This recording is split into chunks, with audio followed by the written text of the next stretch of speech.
கொள்ளையடிச்சு வச்சிருக்கிற பணம் எல்லாம் வேஸ்டா போகுது, குப்பையில தான் தூக்கி போடணும். உங்களுடைய இந்த ஊழல் ஆட்சியும் மக்கள் குப்பையில தான் தூக்கி போட போறாங்க. அடுத்து ஒவ்வொரு வீட்டில் இருக்கிற என்னுடைய குட்டி நண்பா நண்பீஸுக்கும் நான் சொல்லணும்னு நினைக்கிறேன். வீட்டில் டிவியில உட்கார்ந்து இந்த பிரச்சார மீட்டிங் எல்லாம் பார்த்துட்டு இருப்பீங்க. உங்களையும் உங்களுடைய ஃபியூச்சரையும் மைண்ட்ல வச்சுக்கிட்டு தான் நாம அரசியலுக்கே வந்திருக்கிறோம். அதனால எனக்காக நீங்க ஒண்ணு செய்யணும். தொடர்ந்து செஞ்சுக்கிட்டு தான் இருக்கிறீங்க. நான் நிறைய கியூட்டான வீடியோஸ்லாம் நான் பார்க்கிறேன். லைக் உங்க அம்மா அப்பா கிட்ட மைக்க நீட்டி யாருக்கு ஓட்டு போடுவீங்கன்னு கேட்டா பின்னாடி இருந்த அந்த பையன் அம்மா விஜய்னு சொல்லுவா, அப்பா விஜய்னு சொல்லுப்பா அப்படின்னு நிறைய அந்த கியூட்டான வீடியோஸ் எல்லாம் பாக்குறேன். அதை தொடர்ந்து தயவு செஞ்சு அதை தொடர்ந்து கண்டினியூ பண்ணுங்க. உங்க வீட்டுல இருக்கிற உங்களுடைய அப்பா அம்மா தாத்தா பாட்டி பெரியப்பா பெரியப்பா சித்தி சித்தப்பா அத்தை மாமா ஓட்டு போடுற வயசுல இருக்கிற அண்ணன் அக்கா எல்லாரையும் விசில் சின்னதுக்கு ஓட்டு போட சொல்லுங்க. விசில் சின்னதுக்கு ஓட்டு போட வைங்க.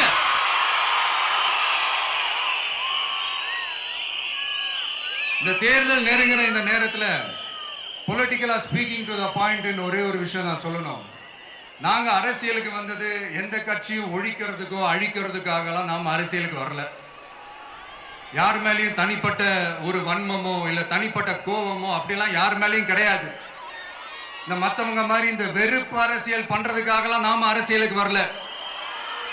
அரசியல் ரீதியா நம்மளுடைய எதிரிகள் யாருன்னு டிக்ளேர் பண்ணிட்டு தேர்தலில் நின்று ஜெயிச்சு மக்களுக்காக எங்களுடைய நன்றி கடனை செலுத்துறதுக்காக தான் நாம அரசியலுக்கே வந்திருக்கோம். Just want to make this clear. அவங்களை கேள்வி கேட்கறதுக்கு முன்னாடி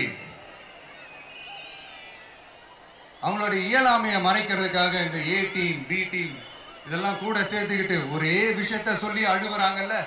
என்னன்னு சொல்லி அழுவுறாங்க? அனுபவம் இல்லாதவங்களால எப்படி ஆட்சி அதிகாரத்தை செய்ய முடியும் அப்படின்னு ஒரே விஷயத்த சொல்லி அழுவுறாங்கல்ல. அந்த அழுகைக்கு நாம ஒரு பதிலடி கொடுக்கணும்ல. மக்களே, நான் உங்களையே கேட்கிறேன், தெரியாம தான் கேட்கிறேன்.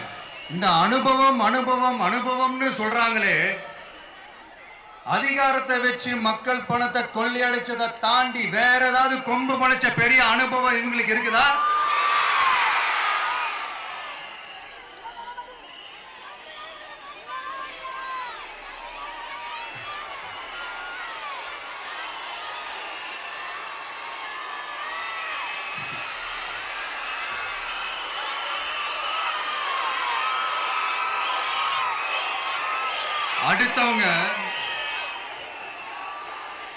அடுத்தவங்க ஆரம்பிச்ச அரசியல் கட்சியில அடுத்தவங்களுடைய அட்ரஸ்ல அரசியல்வாதிகளா இருந்துட்டு இருக்கிற இவங்க எல்லாருக்கும் ஒரு சவால். என்ன மாதிரி தனியா என்ன மாதிரி சொந்தமா ஒரு கட்சி ஆரம்பிச்சு 1% அட்லீஸ்ட் 1% வாக்கு வாங்கி காட்டுற அந்த தில் இருக்குதா, திராணி இருக்குதா? 30 வருஷமா மக்கள் இயக்கமா இருந்து இன்னைக்கு மிகப்பெரிய ஒரு அரசியல் கட்சியா வளர்ந்து இந்த கூட்டணி கட்சிகள் மட்டுமே நம்பி இருக்கிற 75 வருஷ கட்சி 50 வருஷ கட்சின்னு இன்னைக்கு ஆட்சி அதிகாரத்தில் இருந்துட்டு இருக்கிற இவங்க எல்லாரையும் மீறி இன்னைக்கு களத்துல தனியா நின்னு இந்த 2 வருஷத்துல முதன்மை சக்தியா வளர்ந்து 30% தாண்டி இன்னைக்கு மக்கள் ஆதரவை பெற்றிருக்கிற நமக்கு அனுபவம் இல்லையா?